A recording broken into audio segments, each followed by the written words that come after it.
Гласот на Америка на македонски, преку една деценија вашиот прозорец кон САД. А сега, директно од студиото во Вашингтон. Добро вечер, ова е ТВ журналот Newsflash на Гласот на Америка на македонски јазик, а јас сум Јулија Велковска. Активисти за човекови права јавуваат дека продолжува владиното насилство во Сирија и покрај осудата на Обединетите нации. САД го заострија ставот кон претседателот Асад, велејќи дека тој ниту е способен, ниту има волја да одговори на поплаките на својот народ. Со ова ги започнуваме вестите.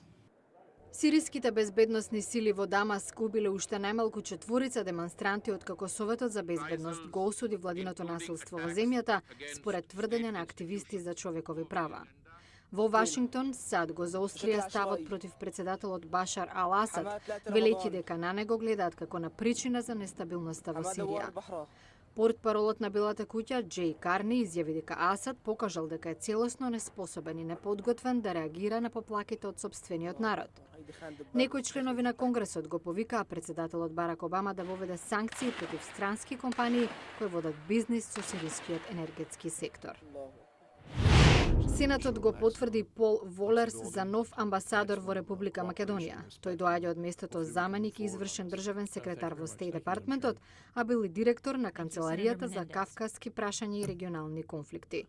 Има директно искуство од Македонија. Од 2004 до 2007 година беше заменик шеф на мисијата во амбасадата на САД во Скопје.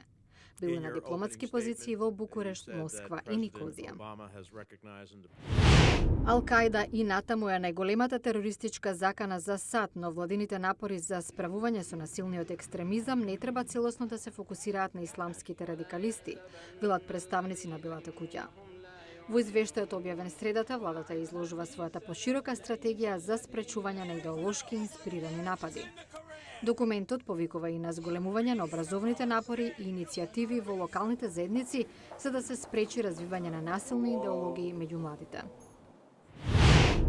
Во САД не попуштаат горештините и тоа низ 14 сојузни држави.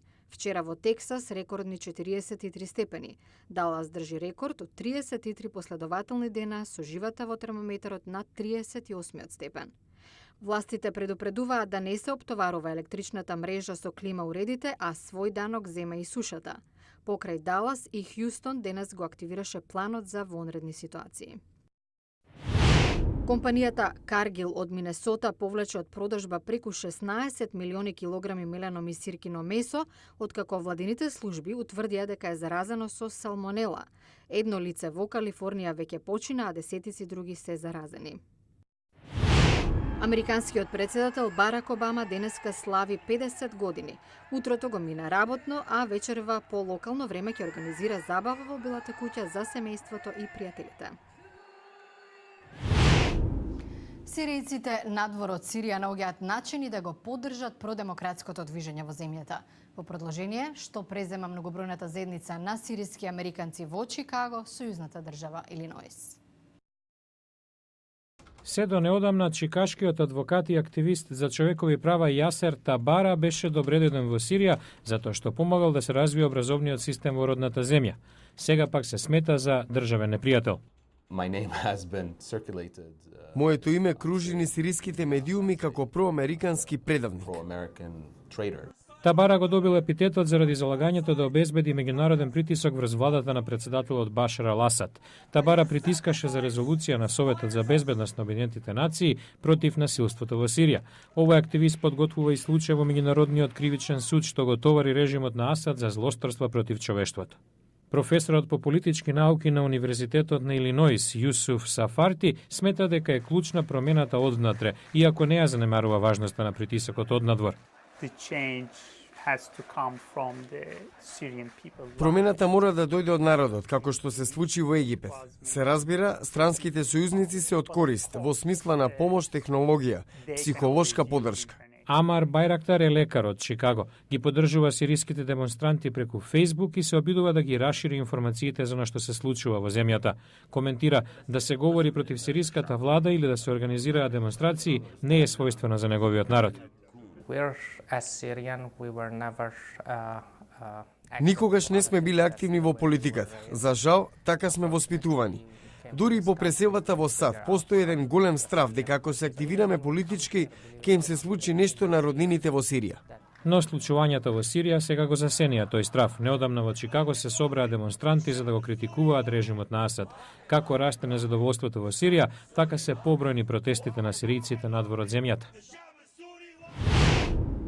НАСА утре ќе започне мисијата Джуно за истражување на најголемата планета во сончевиот систем Јупитер.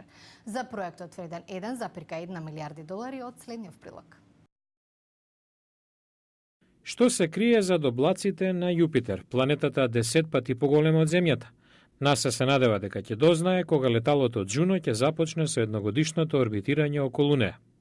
Крилата на леталото се покриени со сончеви ќелии, што ќе бидат неговиот основен извор на енергија додека плови низ Вселената во наредните 5 години.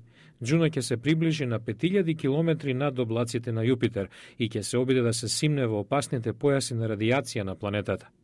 Неговите инструменти ќе ги испитуваат магнетните и гравитациони полиња, како и составот на атмосферата.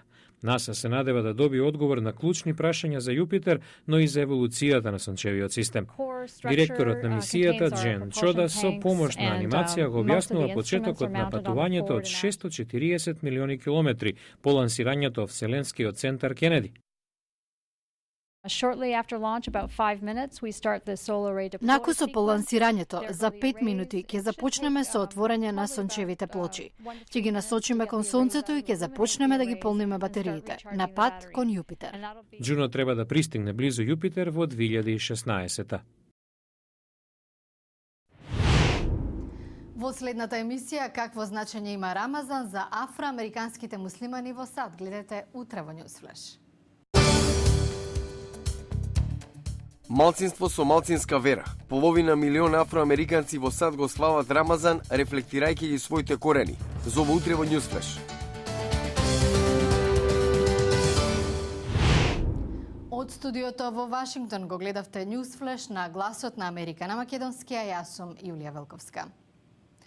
Ве покануваме да продолжите да не следите на нашата веб страница glasnaamerika.com и на Facebook. Ви благодарам на вниманието, имајте пријатна вечер и гледате ни утре.